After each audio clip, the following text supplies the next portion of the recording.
Kwame is an African entrepreneur, or more accurately, he's trying to be one, across borders that still behave like walls.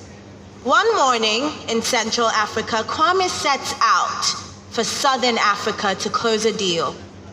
Not in Europe, not in Asia, in Africa. Yet his route makes no sense. From Central Africa, he must fly east to Addis Ababa, wait for hours, then join another flight heading south. Because planes cannot move freely, cannot land freely, cannot connect freely across African states. He laughs at the absurdity until he checks the cost. Time lost, money lost, momentum lost. And as he waits, a European tourist moves effortlessly across the continent, traveling visa-less within Africa more easily than an African moving within Africa. By the time Kwame arrives, the meeting has shifted. The buyer has cooled. The opportunity has slipped. This is how deals die in Africa, not from lack of ambition, but from friction. Now meet Amina. She is skilled, qualified, ready. A company in another African region needs exactly what she has to offer. The job exists, the demand is real.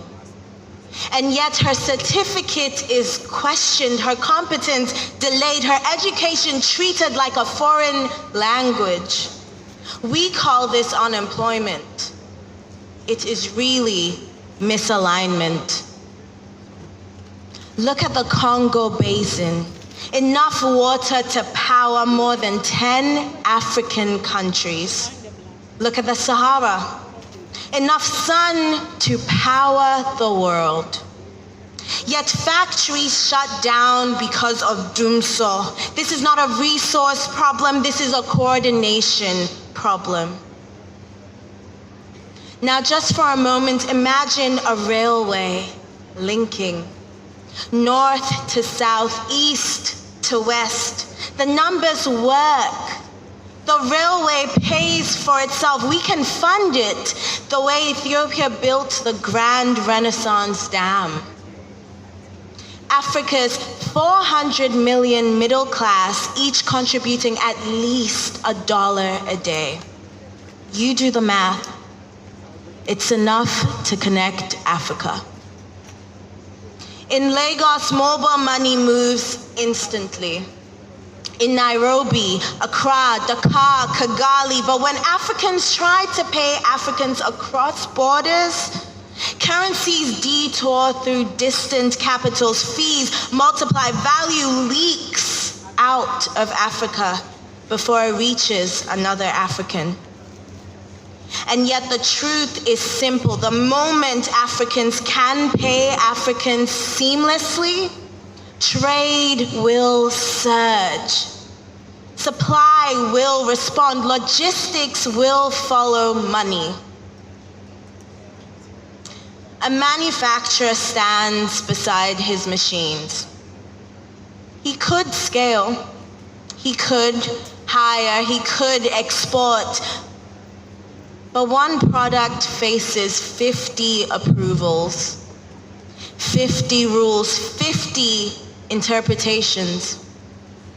He's not running one business. He is navigating 50 small markets.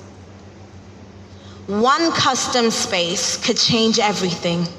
A true home market of 1.5 billion people. This is how global brands are built.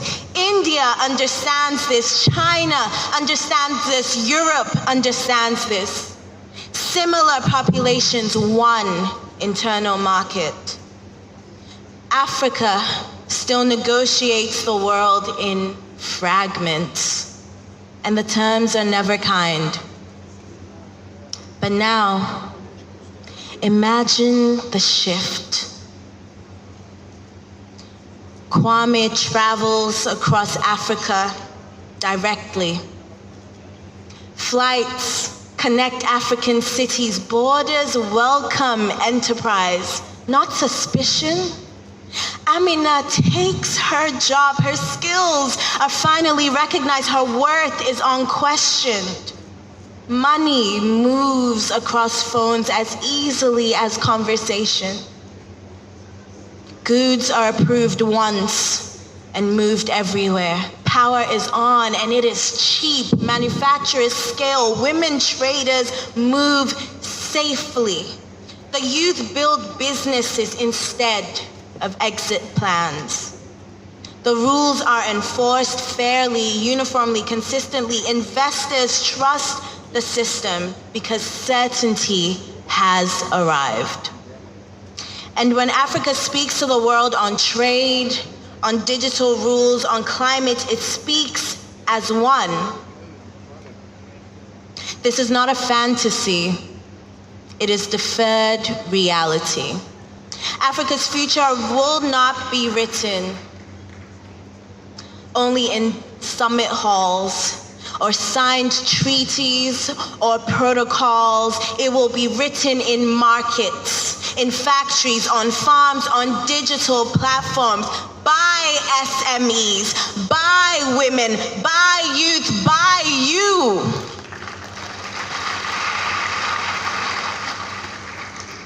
The borders that divide Africa were imposed without Africans.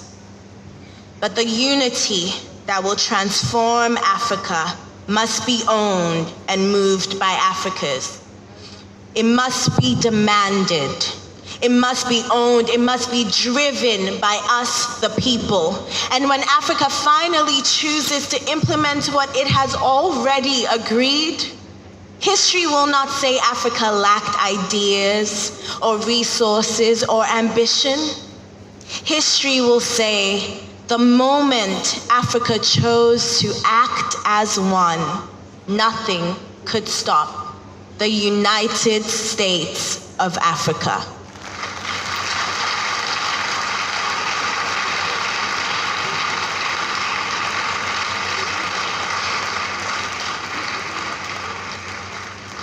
Thank you.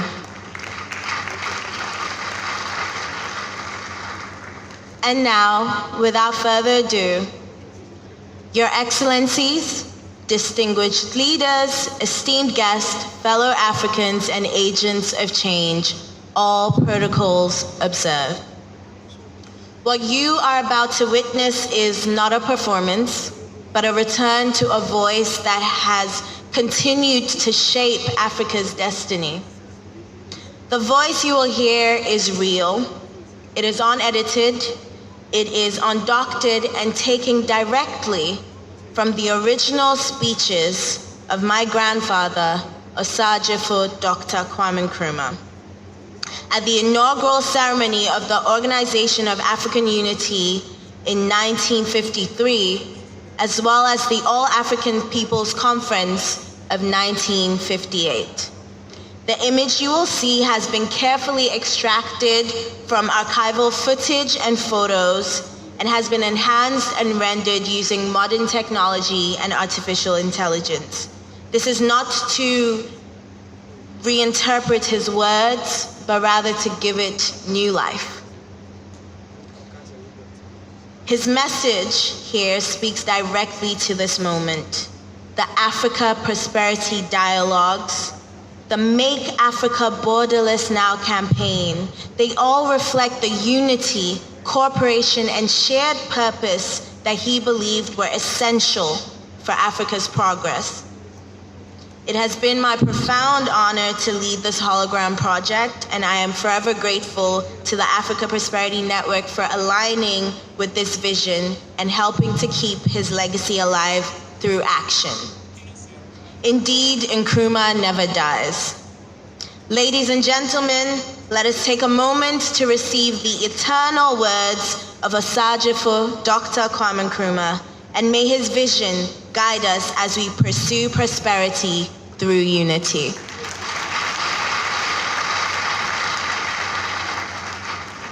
What are we waiting for? What are we looking for?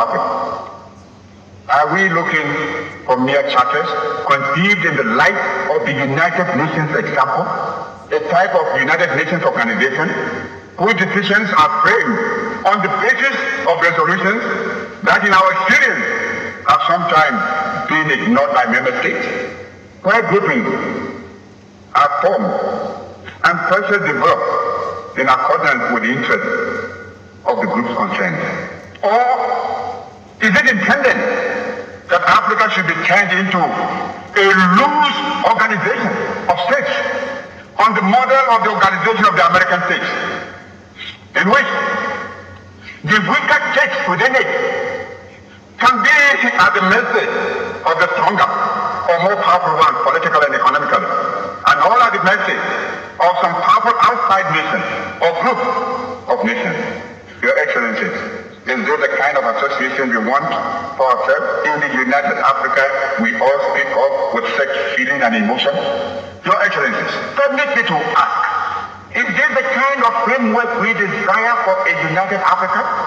An arrangement which in future would permit Ghana or Nigeria or the Sudan or Liberia or Egypt or Ethiopia, for example, to use pressure with either superior economic or political influence gifts to decide the flow and direction of trade, say from Burundi or Togo or Nyasaland to Mozambique and Madagascar.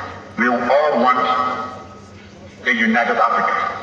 United not only in our concept of what unity connotes, but united in our common desire to move forward together in dealing with all the problems that can best be solved only on a continental basis.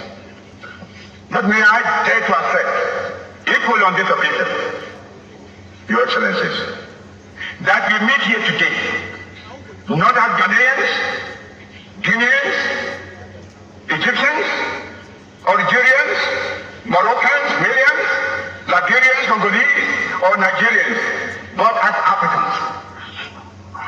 Africans united in our resolve to remain here until we have agreed on the basic principles of a new pact of unity among ourselves, which guarantees for us and our future a new arrangement. Fighters for African freedom, I appeal to you in the sacred name of Mother Africa to lead this conference resolved to rededicate yourselves to the task of forming among the political parties in your respective countries a broad united front based upon one common fundamental aim and object, the speedy liberation of the territories. Don't let us also forget that colonialism and imperialism may come to us yet in a different guise, not necessarily from Europe. We must elect ourselves to be able to recognize this when it rears its head and prepare ourselves to fight against it. This mid-20th century is Africa's. This decade is the decade of African independence. Forward then to independence now. Tomorrow, the United States of Africa.